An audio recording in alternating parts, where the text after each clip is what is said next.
नमस्कार दोस्तों, बहुत बहुत स्वागत है। झारखंड सीजीएल परीक्षा कैंसिल करने को लेकर 30 तारीख को आंदोलन रखा गया है जेएसएससी कार्यालय के समक्ष।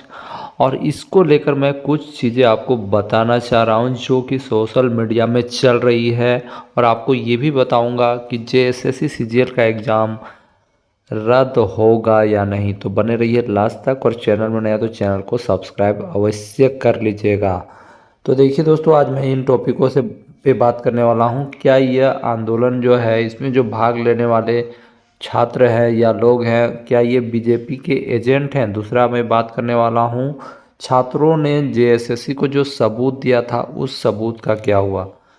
ठीक है। और आंदोलन आपका 30 सितंबर को रखा गया है जेएसएससी कार्यालय के समक्ष, और इसको लेकर दांडी यात्रा भी होने वाली है। क्या इस परीक्षाओं को सरकार रद्द करने वाली है और फिर से दोबारा लेने वाली है? और 10 अक्टूबर को क्या होने वाला है? लास्ट में मैं हाई कोर्ट की बात करूंगा। तो चलिए एक एक करके बात करते हैं, आपको पूरा समझाते हैं अच्छा से। तो पहला जो चीज़ है वो है, क्या आंदोलन में भाग लेने वाले बीजेपी के एजेंट हैं? क्योंकि आप लोग देखते होंगे, जब कोई भी आंदोलन या कुछ भी ऐसी चीज़, कोई भी घटनाएं हो जाती है झारखंड में, तो झारखंड सरकार जो अभी जो वर्तमान सरकार है, इसका काम है कि उसको बोलना कि ये बीजेपी के एजेंट हैं, बीजेपी के कारण ये हुआ है। यानी अभी जेएमएम और कांग्रेस की सरकार चल रही है, तो वो दोषारोपण करते हैं कि नहीं, ये बीजेपी वाले करवा रहे हैं। तो कुछ भी झारखंड में हो, छोटा मोटा कुछ भी हो जाए, जैसे एग्जाम्पल में आपको मैं बता दूं, उत्पाद सिपाही का जो बहाली चल रहा था, उसमें 18 छात्रों की मौत हो गई। तो उसमें कहा गया कि नहीं, नरेंद्र मोदी जी ने जो वैक्सीन लगवाई थी उन्हीं के कारण ये बच्चों की मृत्यु हुई है, नहीं तो नहीं होती। जबकि सारा दोष झारखंड सरकार का है। झारखंड सरकार ने गलत समय पे दौड़ाया, गलत टाइमिंग टेबल हुआ, ऊपर से उनकी फिजिकल फिटनेस भी नहीं चेक की गई, तब दौड़ाया, ये बात हुई। यानी साफ साफ मैं आपको बताना चाहूँगा कि आंदोलन में जो भी भाग ले रहे हैं वे बीजेपी के एजेंट नहीं हैं, वो कार्यकर्ता नहीं हैं, वो झारखंडी छात्र हैं। हाँ, ये भी है कि बहुत सारे लोग, सबका अपना अपना एक विशेष पॉलिटिकल से वो से संबंध रखते हैं, या कोई भी विशेष जो नेता पक्ष को वो लोग सपोर्ट करते हैं। तो ये बात है ना। कोई बीजेपी का सपोर्ट करता है, कोई कांग्रेस का सपोर्ट करता है, कोई जेएमएम का सपोर्ट करता है। इसका मतलब ये नहीं कि आप उसको बीजेपी का एजेंट बता दो। अरे कॉपी लीक हुआ है तो लीक हुआ है, इसमें आपको मानना ही पड़ेगा। अगर सबूत दिया जा रहा है तो आप सबूत को चेक करो। ठीक है। अब आगे देखते हैं सबूत का क्या हुआ। आप लोगों ने कल ही पेपर में पढ़ा होगा, जिसमें कहा जा रहा है कि सीडी ब्लैंक थी, जो सीडी दी गई वो ब्लैंक थी। तो छात्रों का मानना है कि मे भी सीडी करप्ट हो गई होगी, लेकिन पेन ड्राइव भी तो दिया गया है, पेन ड्राइव में है। फिर और भी सारे जो प्रिंट आउट करके दिए हैं, क्या वो भी नहीं है? कहने का मतलब है कि आयोग चाहता है कि रिजल्ट पब्लिश करे, सिंपल सा बात है ना।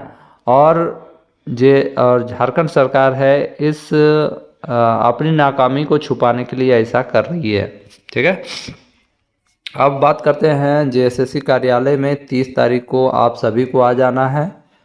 और देखिए 30 तारीख को आपको मैं बता दूं, जितने भी टोल गेट है रामगढ़ से जब आप आते हो, हजारीबाग से रामगढ़, तो सारे टोल गेट में उस दिन पुलिस तैनात रहेंगे। इसलिए आप लोगों से मेरी विनती है कि आप 30 की जगह 29 को ही आ जाओ शाम में, अपने दोस्त के यहाँ रुको तो अच्छा रहेगा।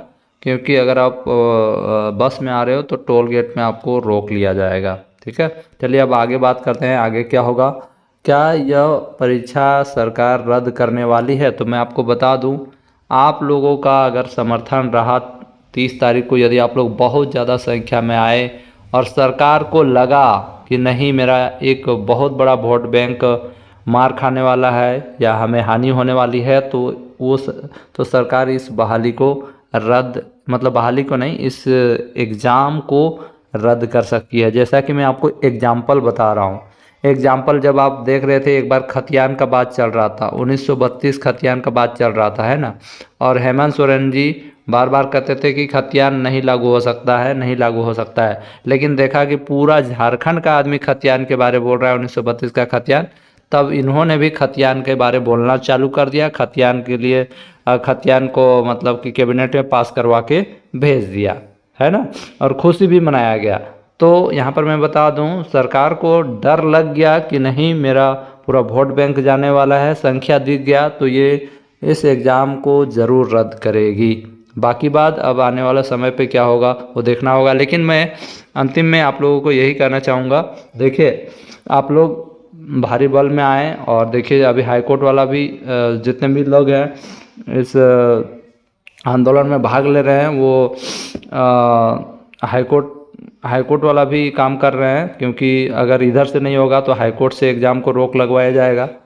और मैं आप लोगों को बताना चाहूँगा 10 अक्टूबर से पहले ये नियुक्ति पत्र मुझे लगता है कि बांट देगी, क्योंकि 10 तारीख के बाद 10 तारीख तक शायद यहाँ पर आचार संहिता लग जाएगी, तो फिर नियुक्ति नहीं कर पाएगी। इसलिए मुझे लगता है ये सरकार 10 तारीख से पहले ही नियुक्ति पत्र दे देगी। इसलिए ये तो आंदोलन होता ही रहेगा। इधर से हाई कोर्ट जाना चाहिए मेरे ख्याल से, और हाई कोर्ट में इस एग्ज़ाम का जो रिज़ल्ट है इस पर रोक लगाने के लिए अपील करनी चाहिए कि ऐसा ऐसा बात है और ये सरकार रिजल्ट निकालने वाली है। तो हाई कोर्ट से इस पर रोक लगाना चाहिए, तभी कुछ हो सकता है, वरना ये सरकार एन केन प्रकारेण जैसे तैसे इस बहाली को कंप्लीट करके आगे बढ़ना चाहती है। इस विषय में आपका क्या ख्याल है ज़रूर कमेंट कीजिएगा। और मैं आपको बता दूं, बीजेपी का एजेंट कोई नहीं है इस आंदोलन में भाग लेने वाला। हाँ, सबका अपना व्यक्तिगत सपोर्ट है, कोई बीजेपी को सपोर्ट करता है, कोई कांग्रेस को सपोर्ट करता है। इसका मतलब नहीं है कि वो बीजेपी का एजेंट हो गया या किसी का एजेंट हो गया, ठीक है। वो छात्रों के भविष्य के लिए बोलते हैं, सबका अपना अपना सपोर्ट होता है। मान लीजिए कुछ काम बीजेपी ने सही किया तो उसको बोलेगा ही, आपने कुछ गलत किया है तो आपको बोलेगा ही। तो इसमें आपको चोट लग जाती है, चोट नहीं लगना चाहिए, आपको स्वीकार करना चाहिए कि हाँ हमने कुछ नहीं किया है, उसने किया है। और अगर आपने किया है तो उसका भी तो तारीफ हो रहा है कि आपने किया है, तो इसमें कोई बुरा लगने वाला बात नहीं है। आपने गलती किया है उसको आप लोग एक्सेप्ट करो। जैसे कि आपने देखा होगा जब इससे पहले भी JSSC CGL एग्ज़ाम हुआ था, उस टाइम जब लीक हुआ था कॉपी, उस टाइम बहुत सारे लोग कहते हैं कि नहीं बीजेपी वाला लोग करवाया है। डॉक्टर इरफान अंसारी जी कहते थे कि बीजेपी वाला करवाया है, तो बीजेपी वाला करवाया है तो आप ही का तो सरकार है, पकड़वाइए ना, पकड़ के जेल में डालिए, काहे नहीं डाल रहे हैं। तो यही बात है फ्रेंड्स, है ना। इस बारे में आप क्या कहना चाहते हैं नीचे ज़रूर कमेंट करें, और कौन कौन आ रहा है वो भी कमेंट करें। धन्यवाद।